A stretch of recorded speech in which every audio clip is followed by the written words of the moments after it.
Baik teman-teman, sebelum kita mulai pembelajaran, mari kita berdoa sesuai agama dan kepercayaan masing-masing. Berdoa dimulai. Berdoa selesai. Baik, Bapak izin absensi terlebih dahulu ya. Iya Pak. Surya Lestari, Hadir. Irwan Bulu, Hadir Pak. Ahmad Ramzi, Hadir. Amanda Fira. Hadir Pak. Baik, hadir semua ya. Semoga semangat kalian tetap bertahan hingga akhir pembelajaran nanti. Baik, sebelum Bapak mulai ke materinya, kira-kira kalian ada yang masih ingat gak nih mengenai materi minggu kemarin yang sudah kita pelajari? Silakan angkat tangan ya. Jika tidak ada, biar Bapak yang mengingatkan. Jadi minggu kemarin kita telah mempelajari tentang salah satu siklus dalam pembukuan akuntansi, yaitu buku besar. Siapa di sini yang bisa menerangkan apa itu tentang buku besar? Jika ada yang masih ingat, boleh angkat tangan ya.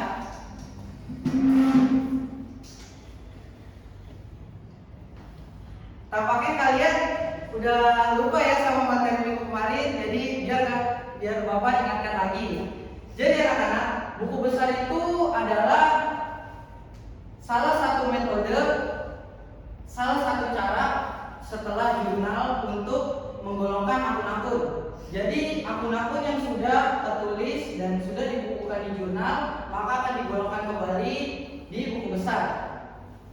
Dengan itu, isi dari buku besar ini sendiri lebih rinci dan juga satu persatu. Misalnya, jika ada akun kas, maka dalam satu kolom tersebut hanya berisi kas saja. Kurang lebih seperti itu. Baik, hari ini kita akan mempelajari materi tentang laporan keuangan.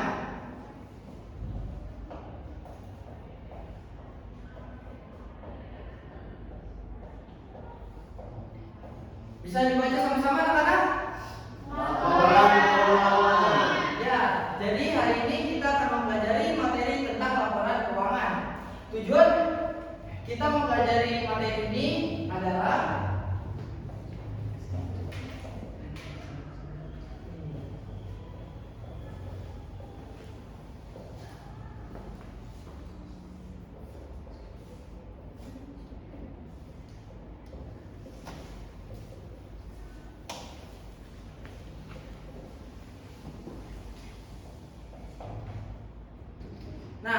jadi tujuannya yang pertama adalah kalian mampu mengerti apa itu laporan keuangan, dan yang kedua kalian mampu membedakan jenis-jenis dari laporan keuangan, dan yang ketiga kalian mengetahui apa itu fungsi dari laporan keuangan.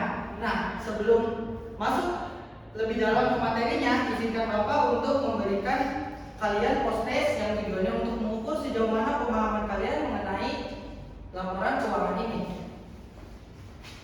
Silahkan dikerjakan ya.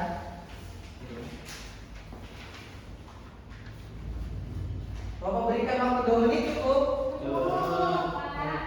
Bapak sambil cek ya. Gimana ini? Pak. Ya. Pak ini kayak gini Pak. Ya, cuma kamu agak sedikit kurang tepatnya, harusnya ini di bagian sini ya. Oh iya Pak. Oh, ini udah selesai Pak. Ini mana ada Pak? Oke, Selesai ini. cepat juga ya kamu. Ini nyontek Pak. Wah, nggak boleh nyontek ya. Tapi Bapak percaya kalau ini hasil kamu sendiri. Yang lain gimana? Udah selesai? Udah Pak. Udah. Baik, Bapak izin ambil kembali ya. Iya Pak. Baik, terima kasih atas jawabannya. Setelah Bapak cek kembali, ternyata pengetahuan kalian mengenai materi laporan keuangan ini sudah cukup bagus ya. Karena kalian sudah menjawab post-test, maka dari itu kita akan lanjut ke inti materinya. Ketua kelas boleh bantu Bapak untuk menunjukkan ini. Siap Pak. Siap.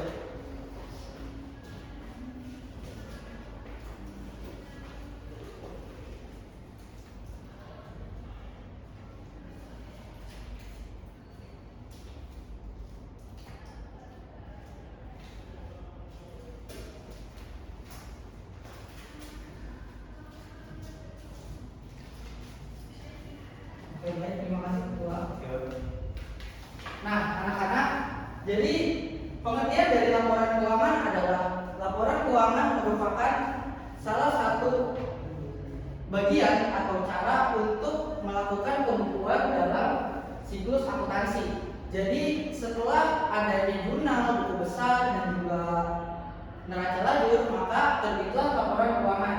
Yang dimana fungsinya untuk mengetahui apakah laporan keuangan kita pada periode tersebut itu stabil atau tidak, dan juga apakah kita menerima keuntungan ataupun kerugian atau tidak. Jadi untuk jenis-jenis laporan keuangan, yang pertama adalah laporan laba rugi.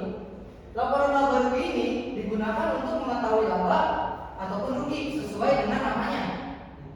Nah, untuk rumus laporan laba rugi ini adalah jika pendapatan lebih besar dari beban, maka itu adalah laba. Dan jika pendapatan lebih kecil dari beban, maka itu adalah rugi. Untuk menganalogikannya supaya kalian lebih mudah untuk memahami, anggaplah pendapatan ini sebagai hasil yang kalian terima dari penjualan pada suatu periode. Nah, beban ini adalah segala pengeluaran yang kalian keluarkan pada periode tersebut.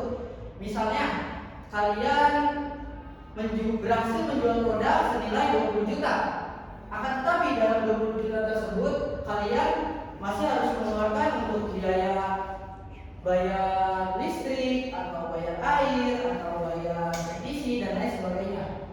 Jadi, yang bisa dianggap laba atau ruginya adalah ketika pendapatan sudah dikurangi dengan beban, maka itulah hasil dari laba bersih. Nah, yang kedua ada laporan perubahan modal. Laporan perubahan modal ini tujuannya untuk menunjukkan perubahan modal pemilik selama periode tertentu. Rumusnya, modal akhir sama dengan modal awal ditambah dengan laba bersih dan dikurangi dengan pride. Jadi pride ini adalah pengambilan pribadi anak-anak. Semisal kalian menjalankan usaha dan kalian mengambil uang dari hasil usaha tersebut untuk kebutuhan pribadi, jadi itu disebut dengan pride. Dan yang ketiga ada neraca. Neraca dalam bahasa Inggris juga disebut dengan balance sheet. Sesuai namanya yaitu balance.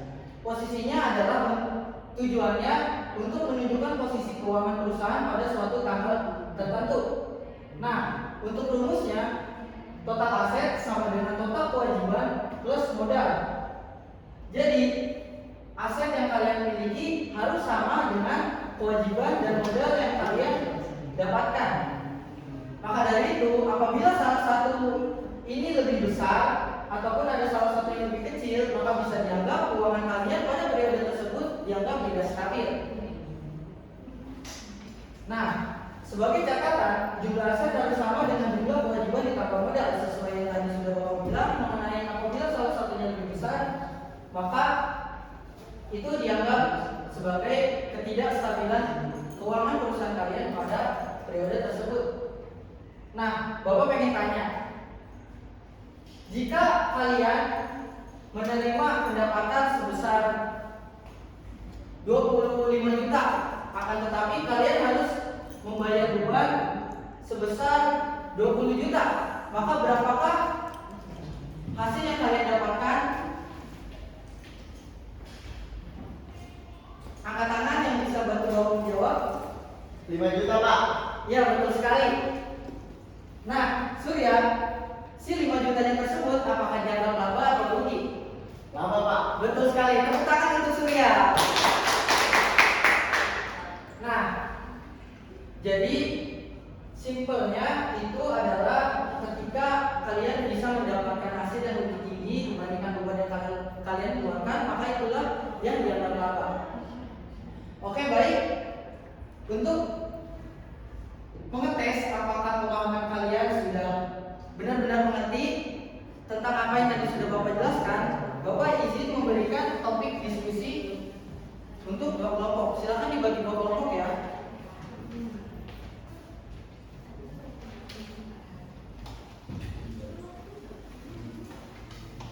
Jika ada yang ditanyakan boleh panggil Bapak ya.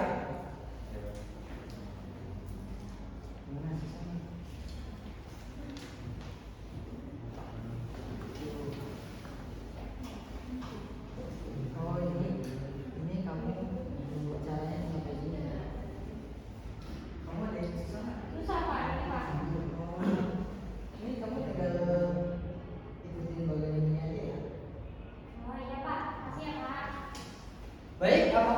sudah?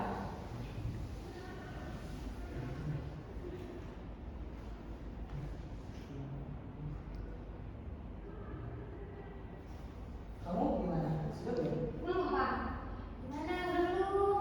Diskusi ya, sebenarnya ya, jangan sendiri. Udah. Oke, karena Pak. waktunya sudah habis, Bapak izin ambil kertasnya ya. Ya, Pak. Wih, jawaban kalian bagus-bagus ya. Nah, untuk mengetahui lebih dalam, Bapak ingin kalian mempresentasikan hasil dari diskusi kelompoknya. Silakan untuk kelompok 1 mempresentasikan hasilnya. Jadi hasil dari kelompok 1 itu, Pak, jawabannya kan pertanyaannya apakah perusahaan Medijaya memperoleh laba atau rugi? Terus yang kedua, mengapa laporan keuangan penting bagi perusahaan tersebut? Jawabannya yang pertama itu laba, Pak, karena menurut kelompok kami laba dihasilkan karena jumlah pendapatannya lebih besar dari beban, Pak. Terus yang kedua, kami juga Gimana? yang kedua, pendapatan tersebut setelah dikurangi hasil adalah 5 juta, Pak. Dengan demikian itu dianggap laba dan keuntungan untuk perusahaan Medijaya, Pak. Baik, betul sekali. Tepuk tangan untuk kelompok 1. Oke, baik. Karena kelompok 1 sudah menjawabnya dengan cukup lengkap dan juga sangat rinci, jadi kita akan koreksi sama-sama ya. Pada topik diskusi tersebut tertera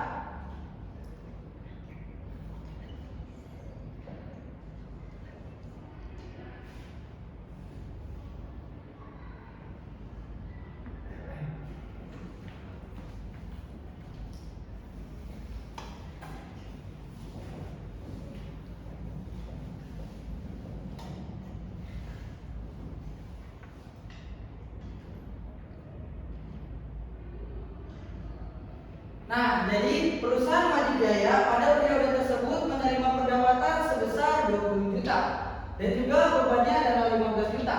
Dengan kata lain, pendapatannya lebih besar dari beban. Sesuai yang tadi sudah Bapak jelaskan, rumusnya adalah tinggal dikurangkan saja antara pendapatan dengan beban. Nah, dengan begitu hasilnya adalah 5 juta. hasilnya 5 juta. Oke, tepuk tangan untuk kita semua. Nah, setelah apa yang sudah kita bahas sama-sama hari ini, siapa yang bisa bantu Bapak untuk menyimpulkan materi hari ini? Saya, Pak. Ya, silakan.